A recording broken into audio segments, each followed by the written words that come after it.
পেখমের কথা শুনে সত্যিটা জেনে গেল তমালিকা আর আবির। সম্পূর্ণ জানতে ভিডিওটিতে একটি লাইক করে প্রথম থেকেই দেখতে থাকো। গল্পের শুরুতেই দেখা যায় আবিরের সাথে নিজে কথা বলতে থাকে শ্রী আর বলে, আবির, তোকে আমার কিছু কথা বলার আছে।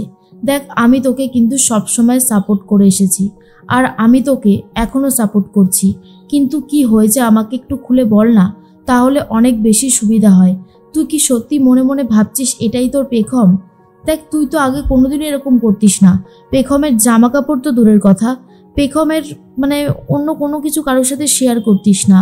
আমরা যদি পেখমের জামা কাপড়টা সাইডে রেখে দিতে চাইতাম সেটা করতে দিতিস না, আর আজকে পেখমের জামা তুই দিয়ে দিলি অন্য কাউকে। এরকম কেন করছিস? দেখ, পেখমের জায়গা কিন্তু অন্য কেউ নিতে পারবে না, সেই কথাটা ভুলে যাস না। আবির তখন বলে, দি ভাই, আমি কিচ্ছু ভুলে যাইনি, আমার সব কিছুই মনে আছে। শ্রী তখন বলে, তাহলে তুই এরকম করছিস কেন?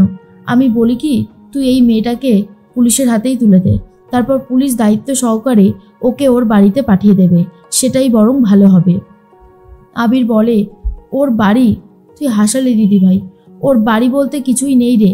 ও নিজের মুখেই বলেছে ওর বাবা মাতাল একজন লোক, যে কিনা মদ খেয়ে এদিক ওদিক ঘুরতে থাকে, মেয়ের বিষয়ে কোনো ধ্যানই দেয় না। মেয়ে খেলেও কি না খেলেও সেই বিষয়ে তার কোনো ভ্রুক্ষেপ মাত্র নেই। এর মধ্যে শ্রী তখন বলে, সেটা তো বুঝলাম, কিন্তু ওর বাবা যদি ওর খোঁজ করে তখন? আবির বলে, সেই ব্যাপারটা পুলিশ দেখে নেবে বলেছে, সেই ব্যাপারে আমি এত বেশি আর নাক গলাবো না। আমি শুধু এটাই চাই ও বিপদমুক্ত থাকুক। যে মেয়েটা নিজের বাড়ি ফিরে যেতে ভয় পাচ্ছে, তাকে আমি কি করে জোর দিয়ে বলবো যে তাকে বাড়ি পাঠিয়ে দেব? তারও তো একটা জীবন আছে বল। আজকে যদি পেখম থাকতো, সে কোনোদিনও মেনে নিত এটা? পেখম নিজেও ওকে বাঁচানোর জন্য উঠে পড়ে লাগতো, আর পেখম আজকে নেই বলে আমি পেখমের দায়িত্বগুলোকে ভুলে যাব? সেটা হতে পারে না। আমাকে একটু সময় দে, আমি একটু সময় নিয়ে ভাবছি ও কি ব্যবস্থা নেওয়া যেতে পারে। শ্রী তখন বলে, ঠিক আছে, তুই যখন বলছিস তোর ওপরে আমার সম্পূর্ণ বিশ্বাস আছে। এর মধ্যেই অফিসার ফোন করেছে আবিরকে আর বলে, আবির বাবু, আমি অফিসার বলছি। আমি ওই মেয়েটির সম্পর্কে, ঝুমুর সম্পর্কে খবর নিয়েছিলাম। মেয়েটি একদম ঠিক কথাই বলেছে। ঝাড়গ্রামে ওর বাড়ি আছে, বাড়িতে ওর বাবা আর ওই থাকতো। ওর বাবা প্রচণ্ড ড্রিঙ্ক করে, এদিক ওদিক ঘুরে বেড়ায়, মেয়ের সম্পর্কে কোনো খেয়ালই রাখে না। আর মেয়ে যেটা ইনকাম করতো, এদিক ওদিক কাজ করে, সেই টাকাটাও মারধর করে নিয়ে নিত। ওকে আপনি বাঁচিয়েছেন আর ওকে এখনও আপনি বাঁচাচ্ছেন, কারণ ও যদি এই বাড়িতে ফিরে আসে তাহলে ওর কপালে আরও দুঃখে রয়েছে। সেই জন্যই বলছি ওকে আপনার বাড়িতেই রাখুন, অসুবিধার কিছুই নেই, আমরা খোঁজ খবর নিয়ে নিয়েছি। আবির তখন বলে, ধন্যবাদ ধন্যবাদ অফিসার। আবির মনে মনে ভাবে, আমি পেখমের কোনো কষ্ট হতে দেব না। কেন জানি না বারবার মনে হয় ওই আমার পেখম, ওই আমার হারিয়ে যাওয়া পেখম। এর মধ্যেই তমালিকা কাজ করতে থাকে আর বলতে থাকে, উফ, একা একা এত কাজ কি আর সামলানো যায়? পম্পাদিটা আসছে না, কি যে ঝামেলার মধ্যে আমি পড়েছি। এত বড় বাড়িটাকে গোছানো, রান্না বান্না, বাসন মাজা, সবাইকে খেতে দেওয়া, এ কি আর চারদিখারি কাজ নাকি? তাই এর মধ্যেই স্ত্রী বলে, বড় বৌদি, বলছি সব ব্যবস্থা হয়ে গেছে, ঝুমুরকে ডাকবো খেতে? তখনই বড় বৌদি বলে, হ্যাঁ হ্যাঁ, মেয়েটা অনেকক্ষণ হয়ে গেছে না খেয়ে রয়েছে, ইস, আমার নিজেরই খুব খারাপ লাগছে। এর মধ্যেই পেখম ওরফে ঝুমুর চারিদিকটা খুব সুন্দরভাবে দেখতে থাকে আর বলে, কত বড় বাড়ি, আর আমাদের গ্রামে কোনটুকু ঘর, সেখানে আমাদের সবাইকে থাকতে হতো। এর মধ্যেই ঝুমুরকে ডাকতে শুরু করে স্ত্রী আর বলে, ঝুমুর, এসো, খাবারটা খেয়ে নাও দেখি, অনেকক্ষণ না খেয়ে রয়েছো, নিশ্চয়ই তোমার খিদে পেয়ে গেছে। ঝুমুর তখন বলে, না না দিদিমণি, আমার তেমন খিদে পাইনি। এর মধ্যেই টেবিলে বসে খেতে পারবে না বলে খাবারের প্লেটটাকে নিয়ে নিচে বসে পড়েছে ঝুমুর।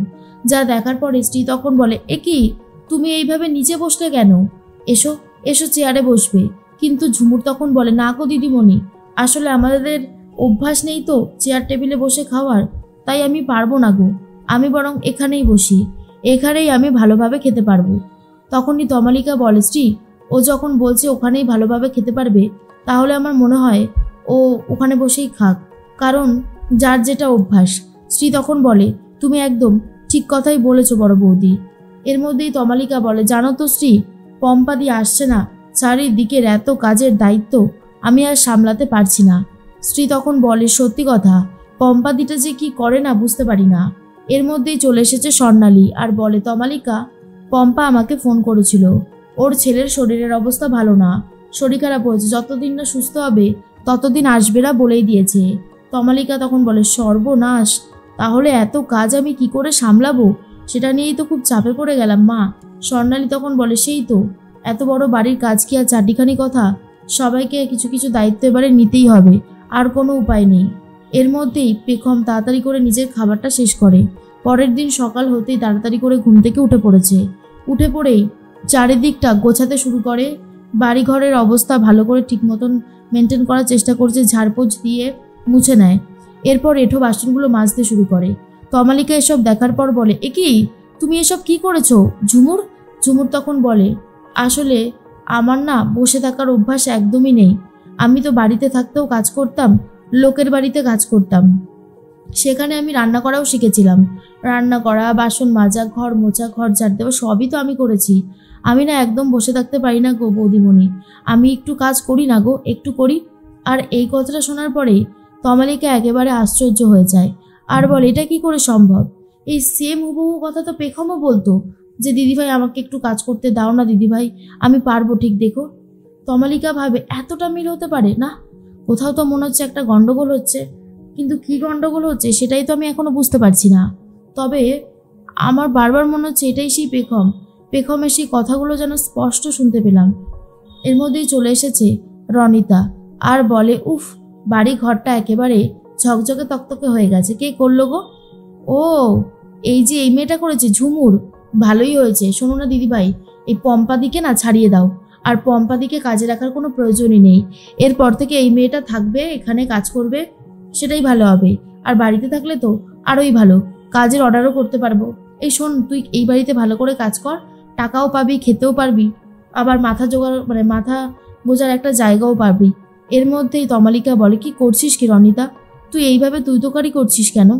তখনই চলে এসেছে আবির। আবির এসে রনিতাকে বলে, মেজ বৌদি, তুমি আমার গেস্টকে এইভাবে অপমান করতে পারো না, ও এই বাড়ির কাজের মেয়ে নয়, তুমি হয়তো কথাটা ভুলে গেছো। রনিতা তখন বলে, আবির, তাতে সমস্যাটা কি হয়েছে? ও যদি এই বাড়িতে থাকে, কাজ করে, ও তো নিজেই বলেছে যে ও সব রকমের কাজ পারে, অসুবিধার তো কিছুই নেই, তাই না? আবির তখন বলে, আমি জানি না মেজ বৌদি, তুমি কেন মানুষকে এত হেয় করো। এর মধ্যেই স্বর্ণালী তখন বলে, শোনো মেয়ে, তোমাকে এইসবের মধ্যে থাকতে হবে না, আমাদের ব্যাপারটা আমাদেরকেই সামলাতে দাও। ঝুমুর কথা বললে স্বর্ণালী এটাই বলে। আবির তখন বলে, আমি না থাকাকালীন আমার গেস্টকে যদি কেউ অপমান করেছে, তাহলে কিন্তু এর ফল খুব একটা ভালো হবে না মা। আমি তোমাকে কথাটা আগে থেকেই জানিয়ে দিলাম। আমি চাই না ওর এই বাড়িতে কোনো কষ্ট হোক।